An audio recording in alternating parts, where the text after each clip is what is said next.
이제 스마트폰만 있어도 차를 열 수 있는 것입니다. 안녕하세요, 아이언입니다. 오늘은 청약이 진행 중인 오비고에 대해서 알아보도록 하겠습니다.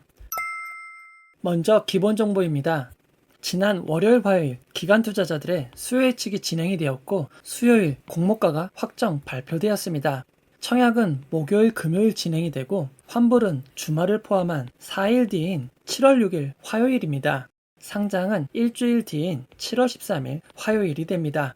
공모 규모에 대해서 알아보도록 하겠습니다. 우리사주조합의 4.55%의 주식이 배정되었고 일반 청약자의 25.45%가 배정되었습니다. 기관 투자자의 70%의 주식이 배정되었습니다. 처음 예정되었던 규모와 달리 수요 예측 이후 일반 청약자와 기관 투자자들의 청약 주식수를 늘렸습니다. 청약은 NH투자증권 단독으로 진행이 되고 청약 개시일 직전일인 6월 30일까지 개설된 계좌만 청약이 가능합니다. NH투자증권은 온라인 청약 시 청약 수수료가 없습니다. 이번 청약에서 일반 등급 100%의 경우 최대 24,760주를 청약할 수 있고 24,760주의 청약 증거금은 1억 7,703만 4천원이 됩니다. 등급에 따라 청약할 수 있는 주식수가 50%씩 증가를 합니다. 이번 청약에서 최소 단위 청약은 10주입니다. 10주의 청약 증거금은 7만 1,500원입니다. 공모 주식수가 많지 않아 10주만 청약하셔도 괜찮을 것 같습니다.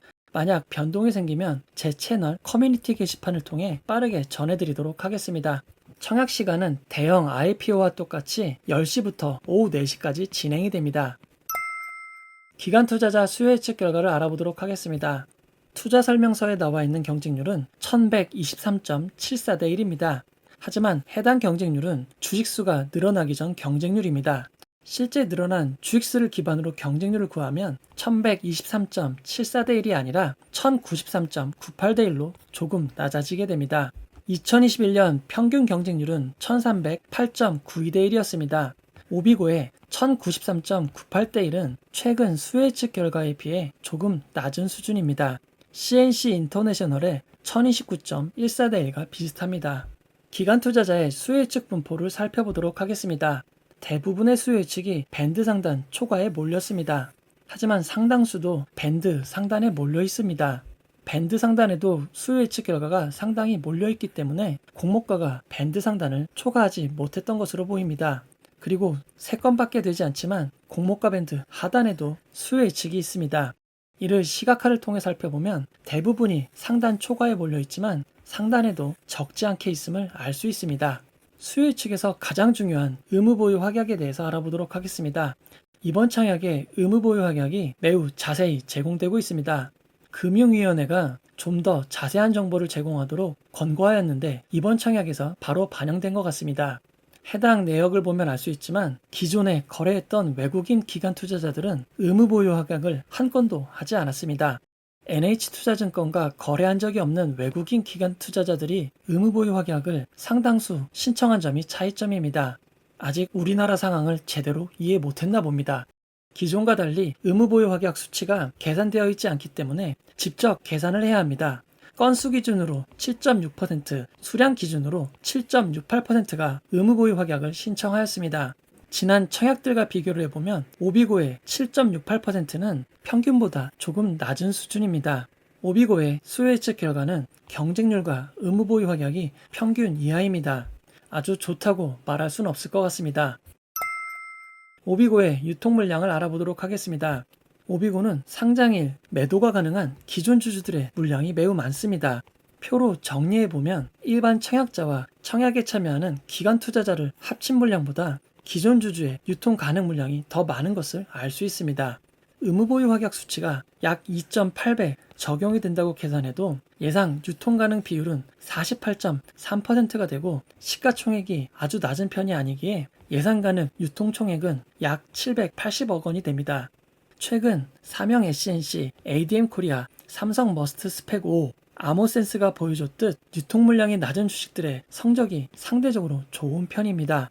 하지만 오비고의 전체 유통 가능 물량은 의무보유 확약이 많이 반영된다 해도 750억 원대가 되고 기존 주주들이 전부 매각하지 않고 공모주주 물량만 생각한다 해도 약 330억 원이 됩니다.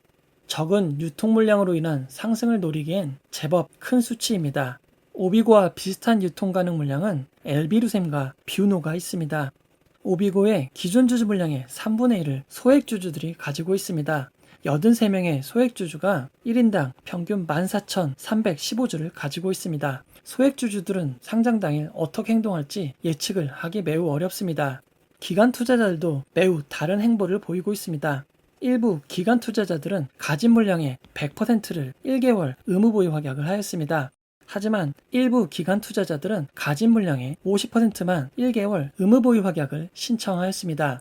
기관 투자자들마다 매도 시기에 차이가 날 수는 있습니다. 하지만 제주 맥주 때처럼 상장일 자신의 지분을 매도한다면 좋은 성적을 내기 쉽지 않을 것으로 보입니다. 오비고에는 전환사채, 우선주 등이 없습니다. 주식 매수 선택권, 스톡옵션만 있습니다. 부여된 스톡옵션이 63만 8,669주입니다. 부여일로부터 2년이 지났기에 언제든지 행사 가능한 스톡옵션이 상당 부분 될 것 같습니다. 행사 가격은 공모가보다 매우 낮은 500원입니다. 이제 오비고가 어떤 회사인지 알아보도록 하겠습니다. 예전 자동차에 있는 디스플레이는 단순히 내비게이션과 차량 세팅하는 정도에 지나지 않았습니다. 하지만 IT 기술과 네트워크 기술이 발달하면서 자동차는 전자제품에 가까워지고 있습니다. 이렇게 네트워크가 연결되고 똑똑해진 자동차를 스마트카 혹은 커넥티드카라고 부릅니다. 여기에 장착되는 시스템을 인포인먼트 시스템이라고 부르기도 합니다. 커넥티드카의 성장률은 매우 놀랍습니다. 연평균 20.3%의 성장을 보일 것으로 예측되고 있습니다. 오비고는 바로 커넥티드카의 중심인 소프트웨어 플랫폼을 만드는 회사입니다. 자동차에는 독자적인 시스템이 있었습니다. 하지만 구글의 안드로이드와 애플이 자사의 스마트폰과 자동차 시스템이 결합되는 모습을 보여주고 있습니다. 구글은 안드로이드 오토라는 이름으로, 애플은 카플레이란 이름으로 해당 사업을 진행하고 있습니다. 오비고의 시스템과 구글의 안드로이드 오토, 애플의 카플레이는 어떻게 다른 것일까요? 가장 핵심적인 차이는 스마트폰의 이용 여부입니다. 사용자가 자동차에서 안드로이드 오토를 사용하기 위해선 차량이 안드로이드 오토를 지원해야 합니다. 컴퓨터에 스마트폰을 연결하듯 차량과 스마트폰을 USB 케이블로 연결을 합니다. 그리고 스마트폰에 안드로이드 오토용 앱을 설치하면 자동차의 화면에서 안드로이드 오토용 앱을 실행하고 컨트롤을 할 수 있습니다. 애플의 카플레이도 비슷합니다. 이렇게 사용자에게 익숙한 스마트폰의 화면 구성을 차량 디스플레이 크기에 맞게 재구성하고 최적화한 것이라고 볼 수 있습니다. 익숙해진 스마트폰의 사용 방식과 동작을 그대로 이용할 수 있기에 매우 친근한 방식입니다. 하지만 오비고는 사용자의 스마트폰을 이용하는 것이 아니라 자동차의 자체 시스템을 이용하고 있습니다. 자동차에도 스마트폰과 같은 시스템이 있고 해당 시스템을 이용하여 자체적인 앱을 구동할 수 있는 시스템인 것입니다. 여기에 다른 개발자들이 오비고 시스템에 앱을 만들 수 있도록 하는 개발자 도구와 앱을 올려서 매출을 올릴 수 있는 앱스토어를 지원한다고 밝혔습니다. 이 방식은 매우 큰 장점과 단점이 있습니다. 오비고는 어떤 환경에서도 돌아갈 수 있도록 웹 기반 방식을 선택하였습니다. 홈페이지를 통해 익숙한 HTML 기반으로 앱을 만들 수 있도록 설계를 한 것입니다. 결국 오비고가 만든 웹 브라우저가 돌아가기만 하면 어느 시스템에서도 동일한 화면을 보여줄 수 있습니다. 홈페이지를 잘 만들면 익스플로어에서도 크롬에서도 아이폰의 사파리에서도 안드로이드의 크롬에서도 같은 화면을 보여줄 수 있는 것을 활용한 것입니다. 오비고는 스마트폰이 나오기 전부터 웹브라우저와 관련된 기술을 쌓아왔고 해당 기술력을 바탕으로 자동차용 시스템을 개발, 공급하고 있는 것입니다. 자동차의 환경이 어떻든 오비고의 시스템을 적용할 수 있는 것은 매우 큰 장점입니다. 하지만 그에 따른 제약도 있습니다. 화면 구성이 전용 앱에 비해선 조금 단촐할 수밖에 없습니다. 사용자들은 아이폰과 안드로이드를 통해 익숙해진 화면 구성과 이용 경험이 있습니다. 해당 경험과 조금 떨어질 수밖에 없기에 불편함과 낯설음을 불러올 수 있습니다. 하지만 좋은 어플리케이션이 많다면 큰 문제가 아닐 수 있습니다. 결국 오비고가 제공한 개발 도구를 이용하여 누군가가 오비고용 앱을 만들어줘야 되는 것입니다. 안드로이드와 아이폰에는 매우 많은 개발자가 있습니다. 해당 개발자들이 쉽게 자동차용 프로그램을 만들 수 있습니다. 이미 탄탄하게 구축된 안드로이드와 iOS의 생태계를 이길 수 있을지 걱정이 됩니다. 구글의 경우 개발자 페이지가 매우 잘 되어 있습니다. 이미 검증받은 개발 도구를 갖추고 있고 개발을 위한 자세한 영상과 문서들이 원활하게 이루어지는 것을 알 수 있습니다. 몇 년 전 삼성은 안드로이드 의존도를 낮추기 위해 타이젠 생태계를 시도한 적이 있습니다. 모바일은 물론이고 시계와 자동차, TV를 모두 통합할 수 있는 개발 환경과 생태계를 갖추고자 한 것입니다. 초기에 휴대폰 통신사업자는 물론이고 자동차 업체들도 관심을 보였지만 현재는 거의 존재가 미미해졌습니다. 제일 큰 사용 사례인 갤럭시 워치도 결국 구글 웨어 OS에 통합이 됩니다. 이렇듯 플랫폼과 개발자 생태계를 갖추기는 매우 어려운 일입니다. 오비고가 투자 설명서에서 밝힌 국내 시장 점유율은 약 80%이고 해외 시장 점유율은 약 20%입니다. 하지만 앞으로도 유지할 수 있을지가 걱정이 됩니다. 안드로이드 오토와 카플레이가 지속해서 큰 성장을 하고 있기 때문입니다. 구글의 개발자 행사인 구글 I/O에서 안드로이드 오토가 디지털 키 서비스를 제공한다고 밝혔습니다. 2021년 가을 구글의 픽셀폰과 삼성 갤럭시를 시작으로 우선 지원한다고 밝혔습니다. 이제 스마트폰만 있어도 차를 열 수 있는 것입니다. 아이폰도 카플레이를 통해 차문을 열고 시동을 걸 수 있는 서비스를 제공하고 있습니다. 심지어 차키를 친구와 가족들과 손쉽게 공유할 수 있는 서비스까지 제공하고 있습니다. 폰이 방전되어도 최대 5시간까지 사용할 수 있어 매우 편리한 서비스가 될 것으로 보입니다. 구글은 여기서 더 발전해 자동차용 OS를 공개하였습니다.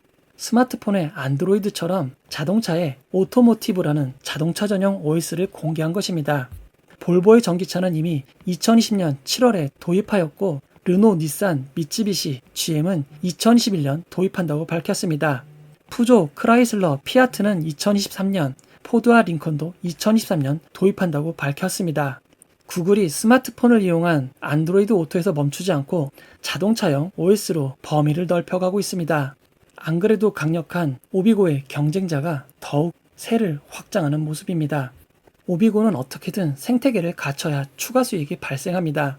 2022년부터 발생한다고 밝힌 보험앱 관련 추정 수익과 오비고 앱에서 결제가 발생할 때 얻을 수 있을 것으로 추정한 수익들이 예상대로 발생하려면 무조건 생태계를 갖춰야 하는 것입니다. 구글과 애플의 공세를 이겨내고 독자적인 생태계를 갖출 수 있기를 응원하도록 하겠습니다. 오비고의 공모가는 적절한지 알아보도록 하겠습니다. 오비고는 희망 공모가 밴드의 기본이 되는 주당 평가가액을 산출하기 위해 2023년 추정 순이익을 사용하였습니다. 2023년에 약 177억 원의 순이익을 올릴 것이라고 추정한 것입니다. 하지만 2008년부터 현재까지의 모습을 살펴보면 2011년 이후 순이익은커녕 매출이 177억 원을 넘은 적도 없습니다. 오비고는 2009년 큰 폭의 흑자를 달성한 이후 단기 순이익은 적자거나 소폭에 그치고 있습니다. 그런데 상장 이후 2023년까지는 매출과 순이익이 폭증할 것으로 예상한 것입니다. 오비고가 추정한 대로 자사의 시스템이 다양한 자동차 회사에 적용이 된다면 매출과 단기 순이익을 달성할 가능성도 있을 것 같습니다. 하지만 현재 시장은 매우 강력한 경쟁자가 있는 상황입니다. 최근까지 오비고는 매우 안 좋은 모습을 보여줬습니다. 자본 잠식률이 92.6%에 달하고 있습니다. 상장사의 경우 자본 잠식률이 50%가 넘으면 관리 종목에 편입이 되고 2년 연속 50%가 넘는 경우 상장 폐지가 됩니다. 물론 오비고는 상장을 통해 많은 자금을 조달하게 됩니다. 그에 따라 자본 잠식률은 매우 크게 내려갈 것입니다. 회사의 상황이 좋지 않아 산업은행에 9.01%로 30억을 빌리기까지 했었습니다. 공모를 통해 모은 자금의 일부는 부채 상환에도 사용이 됩니다. 오비고는 상장을 통해 많은 추가금을 모으게 됩니다. 만약 2023년까지 예상했던 매출과 순이익을 달성하지 못한다면 예전처럼 다시 안 좋은 상황으로 돌아가게 될지도 모릅니다. 결론을 내려보도록 하겠습니다. 오비고는 휴대폰 시절 왑 브라우저를 만든 기술력을 바탕으로 자동차용 커넥트카, 스마트카 플랫폼을 개발하였습니다. 자동차에 다양한 기능이 요구되며 개발한 플랫폼이 부각이 되었습니다. 하지만 스마트폰 OS 시장 1위, 2위인 구글과 애플이 안드로이드 오토, 카플레이를 출시하면서 자체 시스템의 수요에 의문이 들기 시작했습니다. 그리고 많은 자동차 생산업체들이 구글의 자동차용 운영체제인 안드로이드 모티브 OS에 합류하기로 결정하였습니다. 물론 오비고의 시스템이 안드로이드 모티브 OS 위에서도 동작이 가능할 것입니다. 하지만 사용자들이 UI와 UX가 다른 오비고의 솔루션을 좋아할지는 의문이 들 수 있습니다. 오비고의 플랫폼이 확산되기 위해서는 개발 생태계를 갖추어야 합니다. 이미 충분한 생태계를 갖춘 구글과 애플에 비해 개발 생태계를 갖추기는 조금 어려운 상황인 것 같습니다. 삼성이 주도했던 타이젠도 실패한 사례가 있습니다. 앱을 늘리기 위한 대규모 공모전과 개발자 지원을 하였지만 이미 구축된 생태계를 이기기에는 역부족이었습니다. 2023년까지 계속 놀라운 성장을 할 것으로 매출과 순이익을 추정하였습니다. 그 순이익을 추정으로 공모가가 산정되었습니다. 하지만 매출과 순이익을 달성할 수 있을지는 알 수 없습니다. 유통 물량만으로 오를 수 있기에는 조금 어려운 수준입니다. 소액주주가 3분의 1이고 기관 투자자 미확약 물량이 많습니다.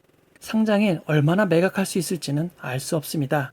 하지만 구글과 애플과 달리 독자적인 플랫폼을 갖추길 원하는 자동차 업체가 나타나고 오비고가 메인 파트너로 확실한 협업이 이루어진다면 상황은 어느 정도 반전이 가능할 것 같습니다. 오비고는 전반적으로 불확실한 미래가 걸림돌이 될 것 같습니다. 유통 물량 등 환경으로 인해 상장 당일 큰 상승을 이루기는 쉽지 않아 보입니다. 오비고가 2023년 매출과 순이익을 달성할 수 있고 자체 개발 생태계를 구축할 수 있을 거라고 생각하시는 투자자분들은 적극적으로 청약하시면 될 것 같습니다. 이 영상은 투자 권유가 아니며 투자는 오롯이 투자자의 판단으로 이루어져야 합니다. 이 영상을 봐주셔서 고맙습니다.